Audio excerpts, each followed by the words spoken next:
Hi, welcome back to Family and Fit, where we talk fitness and how to integrate it in your busy lifestyle. So this is my 1 year and 4 month transformation video. I've been updating you guys once a month, kind of on how my physique progress is changing, and really document on the change of my progress, because one thing you'll notice as you cut and bulk, your physique will change, and you can actually go from looking better to worse during say for something like a bulk, or even in a cut, because you may cut all the way down and find out that you're a lot more frail than what you thought you were.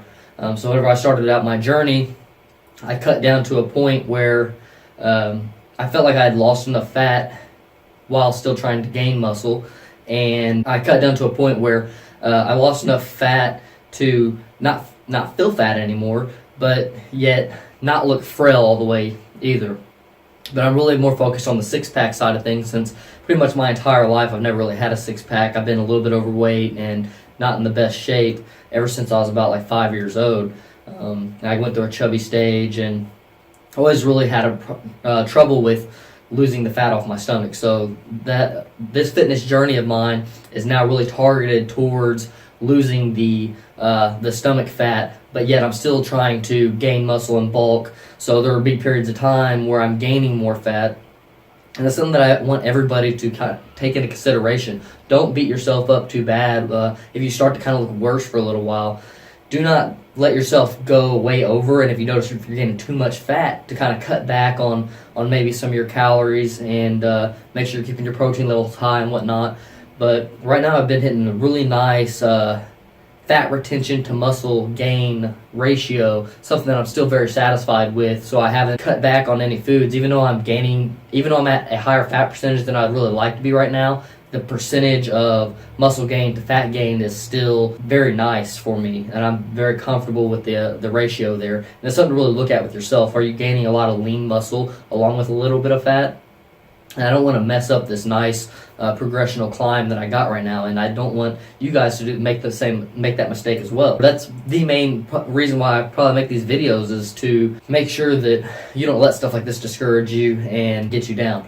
So one thing that really clicked in my head this morning, actually, whenever I was looking in the mirror, checking my physique out and whatnot, I noticed that I'm starting to gain a lot of fat in my love handles.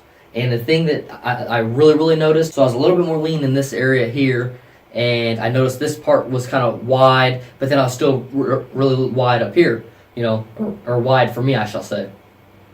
Also, don't let other people judge your progress in the gym. If you feel as if you're making significant progress and you're comfortable with the progress you're making, don't let anybody discourage you. There's going to be people out there that'll bash you and be like, oh, but they don't know what your goals are, your lifestyle goals are. I still want to be able to eat what I want, and eat ice cream and do things that some other fitness people may not be willing to do.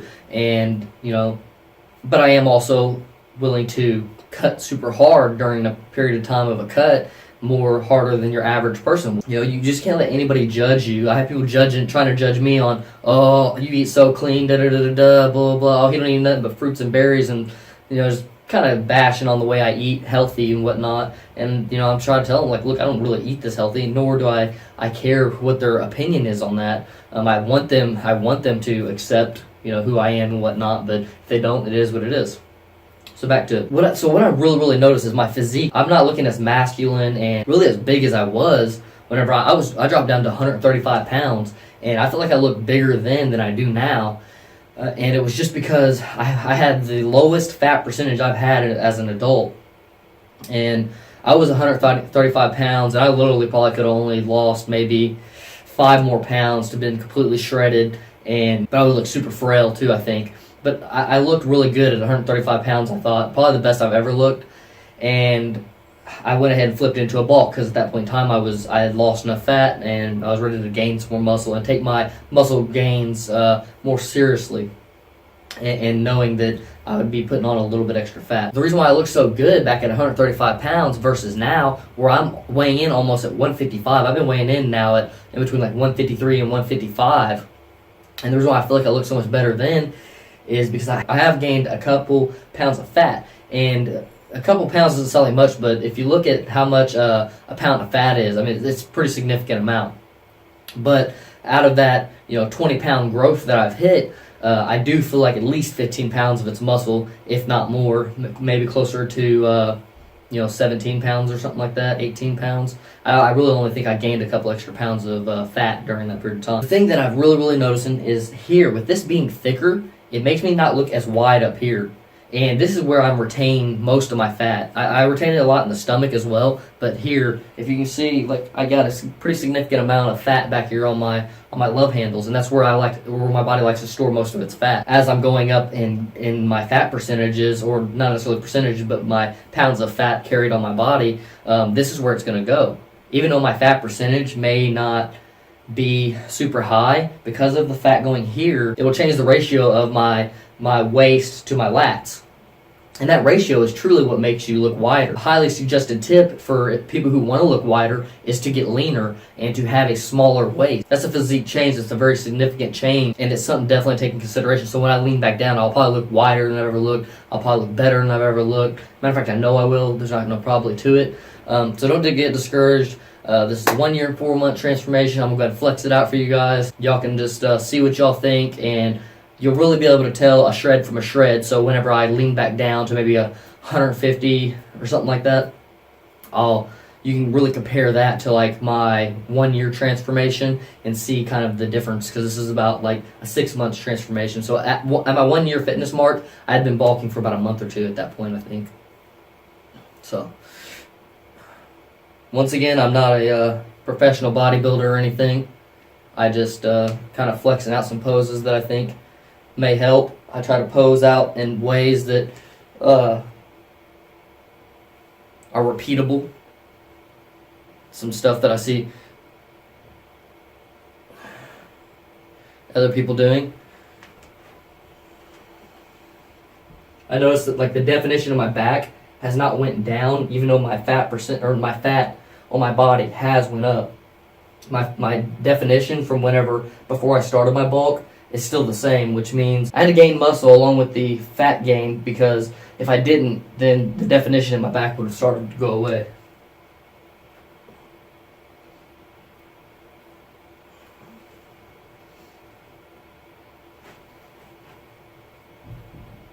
You're definitely going to lose ab lines. For almost everybody, that's one of the first things you lose is your abs. I've never really had great abs yet, but as I'm bulking up, that's one of my goals. I don't do much ab work at all, so a lot of my abs are actually coming from doing like heavy lifts on the bench press and just overall heavy lifts. And I can tell my abs are way more solid. Like, even though my stomach has a little bit of fat on it, I can tell underneath the fat my abs are a lot bigger than they ever have been. Before they were really frail, and now I can feel like some decent like blockiness back there. And that's kind of very encouraging. That means when I shred back down, my abs will be able to pop through easier. That's a big thing with the whole fat percentage and how much fat you're actually carrying on your body. Say for instance, if you were carrying most of your lean muscle mass on your arms, when you shred back down, you'll still have kind of a fat looking stomach, because you have no muscle to press through the fat and really reveal the cut lines. That's where cut lines come from, is the muscle actually pressing through the fat. And since your fat and your skin have nowhere else to go, the only place to go is to go in the crease of the muscle for even tighter fit of skin. So definitely building the blockier abs, and just overall building some muscle all over your body is going to help a lot. By the way, with the weight that I've gained, it's all been upper body gains. This year is the first year that I'm actually going to utilize to make leg gains. I'm just now starting to get serious with legs. I'm starting to get serious with traps. I just made a video on traps. I haven't really made any videos on legs because I'm no expert in legs. I don't hardly know much about the leg muscles. I know more about upper body workouts, muscles, and things like that. And just overall fitness in itself. But when it comes to like legs and leg exercises, I'm not there yet. I'll still be documenting some of my leg workouts and what I'm doing. But the first year, I really wanted to focus on being consistent, getting in the gym every time, and that's what I really press upon people, is just be focused with being consistent and making it there. And when you're there, don't be playing on your cell phone. Actually, get the gains knocked out and perform your exercises, get them all knocked out, and then feel successful afterwards. Just focus on that. Don't necessarily focus so much on leaving out something like legs or something like that. I left out legs because I didn't want to oh, I missed a day of back, oh, I missed a day of chest, oh, I missed a day of legs, and then I'm just missing all these different muscles, and so my progression is even slower, noticeably slower. My overall body progression would have been probably even faster, but I wouldn't have visibly been able to notice much of a change because I would have been gaining my muscle throughout my entire body, whereas I probably would not have gained the 15 pounds of upper body muscle that I have if I'd been working on my legs. It'd probably been 15 pounds of muscle, maybe 17 pounds of muscle, but it would have been divided across my upper body and lower body. And I'm definitely way more concerned with my upper body. I think a lot of men are. A lot of women will be more focused probably on their lower body because of their glutes and whatnot. I want to have decent glutes and decent calves. And I'm just now starting to focus on traps. I'm just now wanting decent traps. It's something I've never really wanted before. But I think that's one of the muscles that make you look good in a shirt for a guy. Girl, obviously, it's her glutes, you can't really go wrong with that for a girl. I hope this information was helpful for you guys. Check out some of my other videos if you want to learn some more fitness tips. We're getting better with our video quality. We had to send our Sony RX100 back to Sony to get repaired. They had a warranty repair on it because basically the lens kept popping out on its own automatically, and it opened up in a bag and messed up the lens. So right now we're just recording off a phone. Some of my other audio quality and stuff like that's not as good, and that's just because we've been testing. We're getting better at this. We've ordered lav mics. We're getting things coming in the mail right now. We really doubled down again. I have an investment video on how I invested into my YouTube channel. I essentially am getting nothing from YouTube or any sponsorship or anything like that. So everything's coming directly out of my pocket. I doubled down again. Probably spent another $1,000 on YouTube stuff as far as mics, monitors, just different things so we can edit and just get better at this whole entire thing. Forgive me for the videos that are just not very good quality. Some of them I just posted just because there's good content in there, and if people are willing to listen through the bad audio quality, then they'll still get the great information that's inside those. Thank you guys. This audio quality is probably not that good either because I don't have the Sony. I don't have any mic right now. I'm still, like I said, I'm still waiting on that. I've been using the iPhone headphones a little bit for audio recording, but my fiance has her iPhone. I just have the Galaxy S7, so I don't have any headphones to go along with my phone. Plus, I'm recording off my phone, so I'm unable to do that.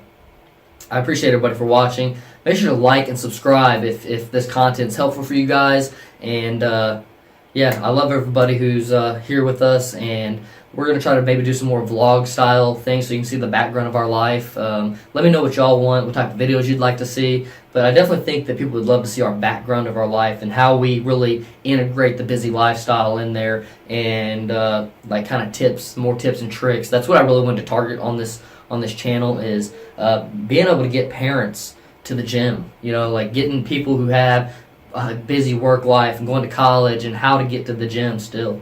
How to make it a must and how to execute on that must. That's really what I want to focus on this channel. We don't got many videos up yet, but that's because I want to build a solid basis of videos before I move on to that. Sorry for rambling on, guys. I'll see y'all in the next video.